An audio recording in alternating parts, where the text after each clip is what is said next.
হাকিমপুর উত্তর ২৪ পরগনার স্বরূপনগরের জনপদ, ওপারে বাংলাদেশের সাতক্ষীরা জেলা। সকাল বিকেল এত সাংবাদিকদের আনাগোনা আগে দেখেনি হাকিমপুর। যেমন দেখেনি অবৈধভাবে ভারতে আসা বাংলাদেশিদের ভিড়, এসআইআরের বাংলা ছেড়ে দেশে ফিরতে চান যারা। পশ্চিমবঙ্গে অনুপ্রবেশকারীদের মধ্যে আতঙ্ক কেন? আসল কারণ কি এসআইআর, না এর পিছনে আসল কারণ অন্য কিছু? নমস্কার, আমি সোমনাথ, আপনারা দেখছেন আমার ছোট্ট YouTube channel decode news Bangla, সত্যের সাথে বাস্তবের পথে। প্রিয় বন্ধু, আমাদের দেশে নতুন একটি আইন চালু হয়েছে। এই আইনটি কি না ইমিগ্রেশন অ্যান্ড ফরেনার অ্যাক্ট 2025, যে আইনের ফলে গত কয়েক সপ্তাহ ধরে পশ্চিমবঙ্গে অনুপ্রবেশকারীদের মধ্যে, বাংলাদেশিদের মধ্যে এক অদ্ভুত তাড়াহুড়ো। সীমান্তে, যে সীমান্ত দিয়ে তারা এতদিন ভারতে প্রবেশ করেছিল, সেই সীমান্তে তারা পলায়নের জন্য এখন দেশে ফিরে যেতে খুবই তাড়াহুড়ো করছে।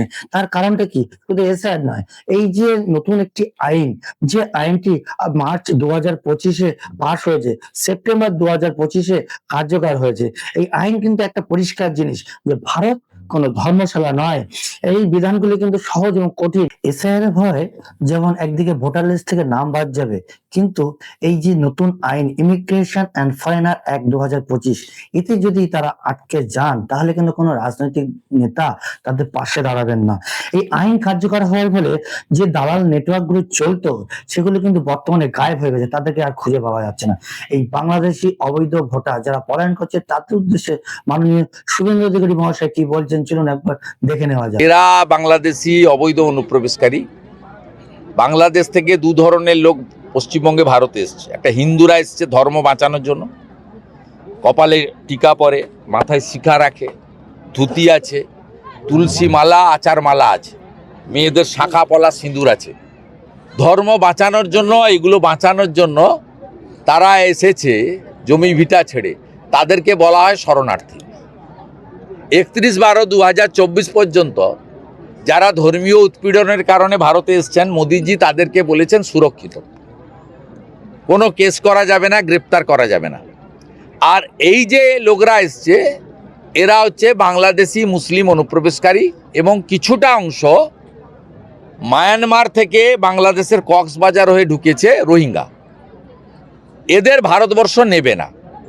এখানে মূলত ভোট ব্যাংকের জন্য, মিছিল মিটিংয়ে ভিড় বাড়ানোর জন্য অর্থের বিনিময়ে তৃণমূল কংগ্রেস সরকার, তার পঞ্চায়েত কাউন্সিলররা তাকে রেসিডেন্সিয়াল সার্টিফিকেট দিয়েছে, রেশন কার্ড করে দিয়েছে, আধার কার্ড করে দিয়েছে এবং ফাইনালি ভোটার লিস্টে নাম তুলে দিয়েছে। এই আইনটি কার্যকর হওয়ায় তাদের শিরায় আঘাত করেছে, যার জন্য তারা ভারত থেকে পলায়ন করে তাদের দেশে ফেরত চলে যাচ্ছেন। গত কয়েক সপ্তাহে পশ্চিমবঙ্গের বিভিন্ন সীমান্তে এই কারণেই এত অনুপ্রবেশকারীদের তাড়াহুড়ো। আইনটি কি না 2025 সালে ভারতের লোকসভা এবং রাজ্যসভায় যখন এই আইন পাশ করে, তখন সেই আইনকে অনুমোদন দেন রাষ্ট্রপতি। 1 সেপ্টেম্বর 2025-এ এই আইনটি কার্যকর হয়। এই আইনের মূল উদ্দেশ্য ছিল ভারতের অধিবাসন, বিদেশিদের প্রবেশ, অবস্থান, প্রস্থান সংক্রান্ত নিয়ম কানুন একত্রিতকরণ ও আধুনিকরণ করা। বর্তমান এই আইনটি কার্যকর হওয়ার ফলে বেশ কিছু পুরনো আইন বাতিল হয়েছে। সেই আইনগুলি কি না the passport act 1920, registration of foreigner act 1939, foreigners act 1946, immigration act 2000। বর্তমান যে আইন, এই আইনের বেশ কিছু নিয়ম আছে। বিদেশিদের জন্য ভিসা কিংবা বৈধ ভ্রমণ নথি যেমন পাসপোর্ট, ওয়ারেন্ট বাধ্যতামূলক।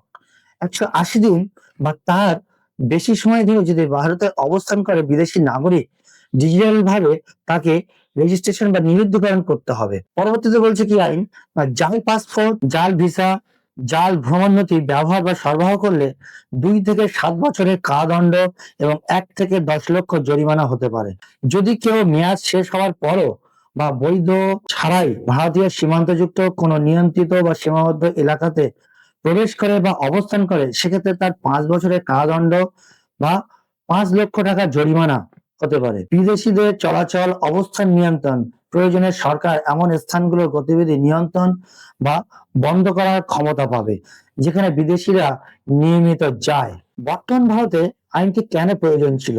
না, পুরোনো আইনগুলি ছিল ভিন্ন ভিন্ন, পৃথক এবং একসারির ভাবে কাজ করছিল না, ফলে অভিবাসন ও বিদেশি নিয়ন্ত্রণে জটিলতা ছিল। নতুন আইন সবকিছু একত্রিত করে সহজ ও সুসংগঠিত নিয়ম দেয়। নিরাপত্তা, সীমান্ত নিয়ন্ত্রণ এবং দেশের অভ্যন্তরীণ আইন শৃঙ্খলা নিশ্চিত করার দৃষ্টিকোণ থেকে বিদেশিদের প্রবেশ ও অবস্থানকে স্বচ্ছ ও নিয়ন্ত্রিত করতে হবে। আইনটি আরো জানাচ্ছে যে ডিজিটাল রেজিস্ট্রি এবং তথ্য ভিত্তিক নিয়ন্ত্রণ ব্যবস্থা, এতে নজরদারি কার্যকর হবে এবং অপ্রকৃত তথ্য বা জাল নথি দিয়ে প্রবেশ বা অবস্থানের চেষ্টাকে আটকানো সম্ভব হবে। বর্তমান কার্যকর হওয়া এই আইনের বেশ কিছু সুবিধা আমরা দেখে নিই।